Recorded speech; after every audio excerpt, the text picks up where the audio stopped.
In a world where woodworking was dying out, one man decided to make a difference. No, I'm just kidding. This is a story about my son and his wife wanting a dining room table. We wanted to make this thing out of cherry.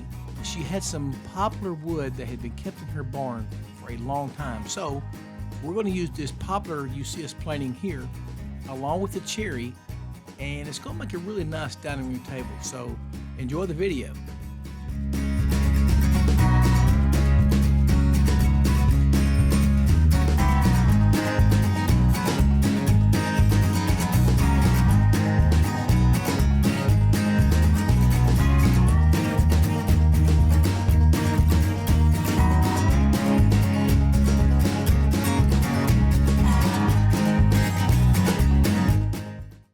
So we'll start the ripping of the cherry lumber down to width here.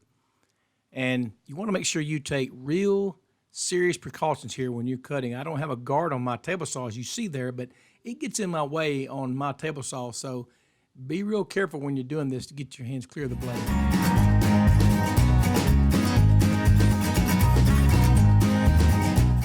And we're going to use biscuits to help keep the boards aligned when we're going to glue these up.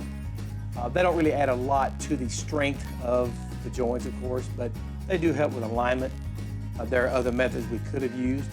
I don't have a domino joiner, so you can use dominoes, you can use biscuits, you can use, I guess, some other methods, but really, if you're gluing them up, butt joints are just really are good joints. So we're going to use biscuits here to keep everything aligned as we glue things up. It does help a lot with that. And so we start the glue up process.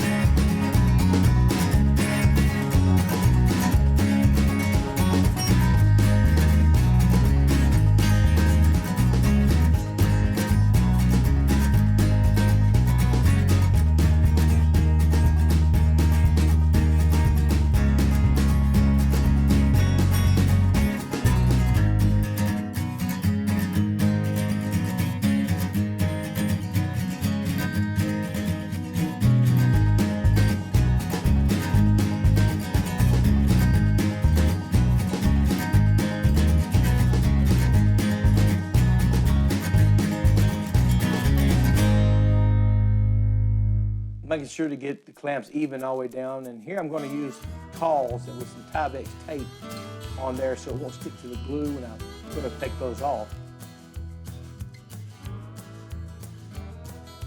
And finish clamping the top. We use a lot of clamps. So we start the milling process of the rest of the base. And laying out the mortises and cutting as much of the mortise out as we can with the router, and then finishing up here with a chisel.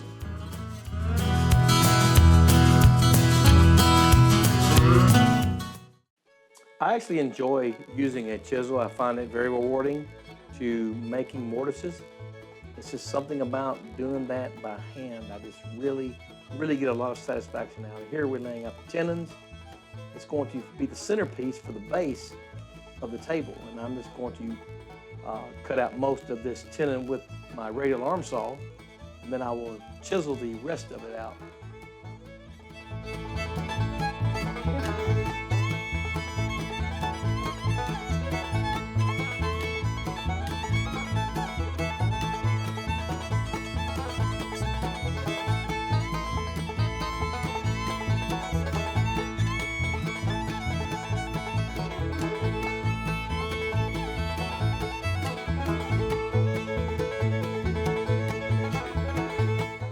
I use my hand chisels and my Stanley number 92 and Stanley Bailey chisels. I really make pretty good work of this tenon here.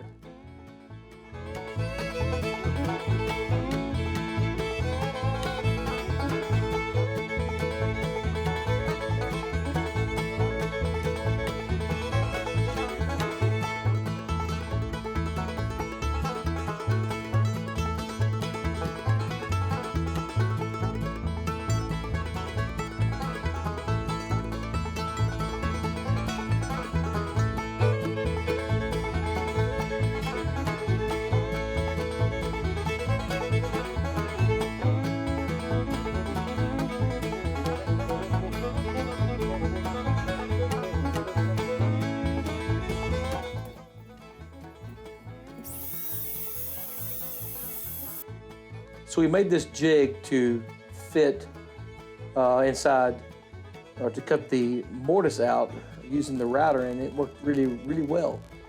We laid it out there, and then we just used the shoulders for the inside of the square, and that would put the mortise in the right placement where we wanted it, in the center of the leg. And we hogged out most of the wood we could with the router. And then we'll clean that up with the chisel.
Here I'm going to rip down the pieces that we're going to glue up for the cross members of the base.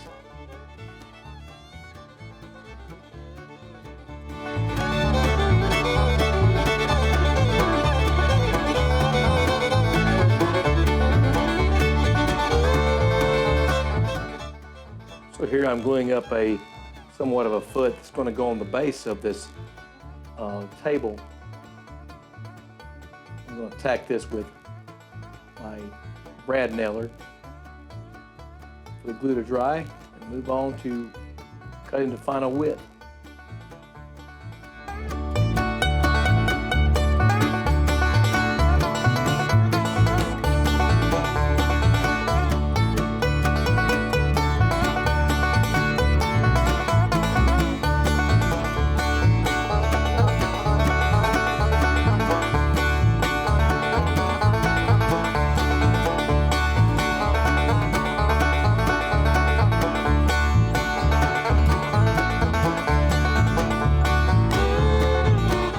My son made this jig that we use to drill the holes on an angle for the cross members.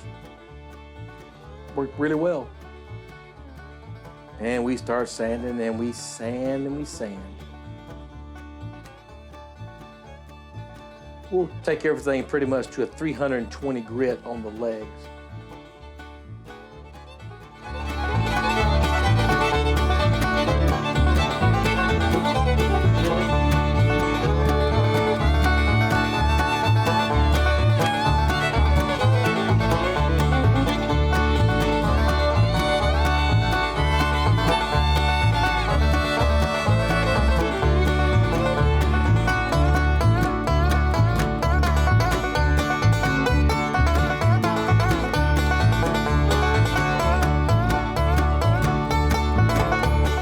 So we start putting everything together.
So we're using the straight edge we have to cut out the tenon on the end of the table.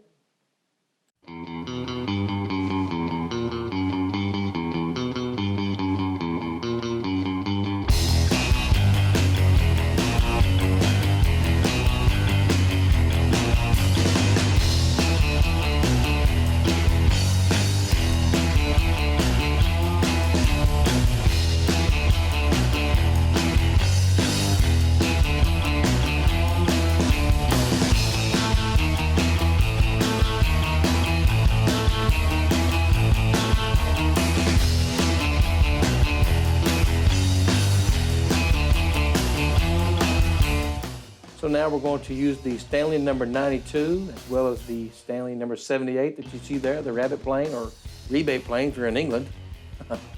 But we're going to plane this stuff down and on both sides to get the tenon to the exact thickness that we want. Oh yeah, that's so cool.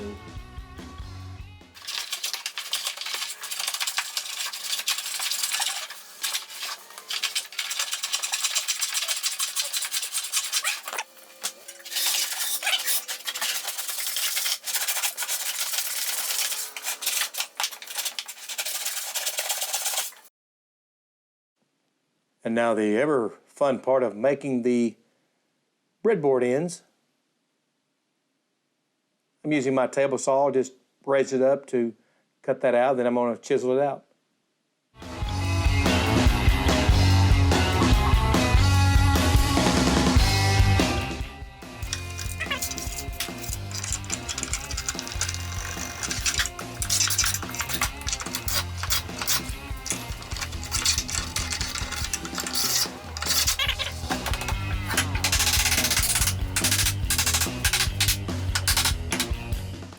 Here we're going to drill through the breadboard, and it's important to mark your holes here and then drill all the way through. We're going to mark a 16-inch back from that mark there, as you see.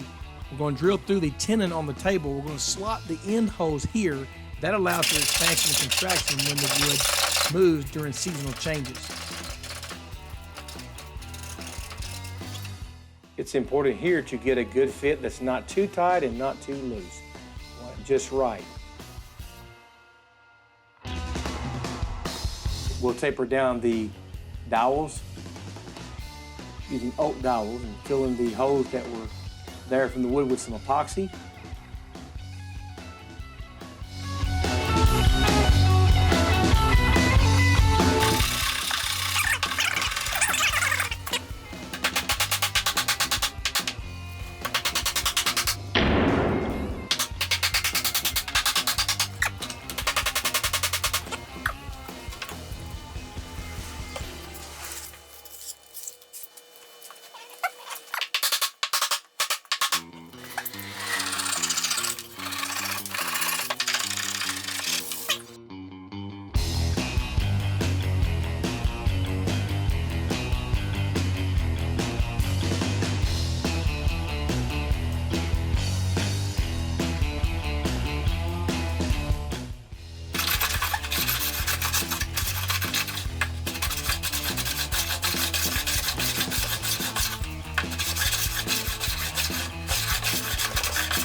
And right here, we're taking any similar, it glued it really well, but we're still going back and taking some of the powder residue from our sanding, putting it with some glue, mixing it all in really well to get a really good seamless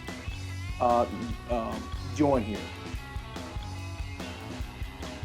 And you know this is truly fun. You want to get your hands in this. What man does not want to play in sawdust?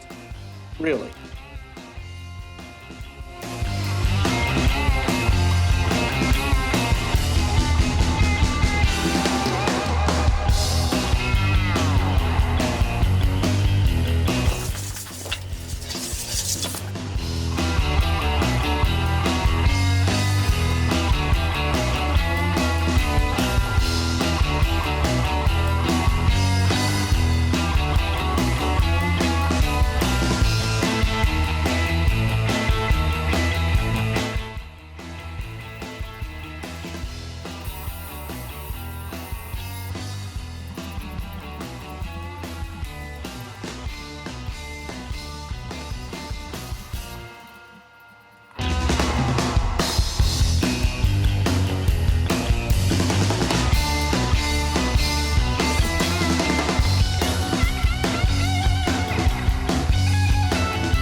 Here I am going to use the poplar lumber again to make the pegs for the through mortise.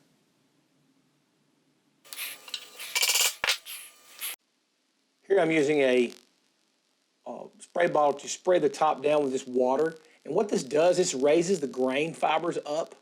You let that sit for about an hour and you come back and hit that with 320 or 400 grit sandpaper, and man, it makes a big difference at the top. And here I'm applying a 50-50 polyurethane to mineral spirits mix. All in total, I'm going to put about 10 coats of this process right here. So here's the finished product at my son's house. I hope you enjoyed the video. Don't forget to subscribe. Thank you and have a great day.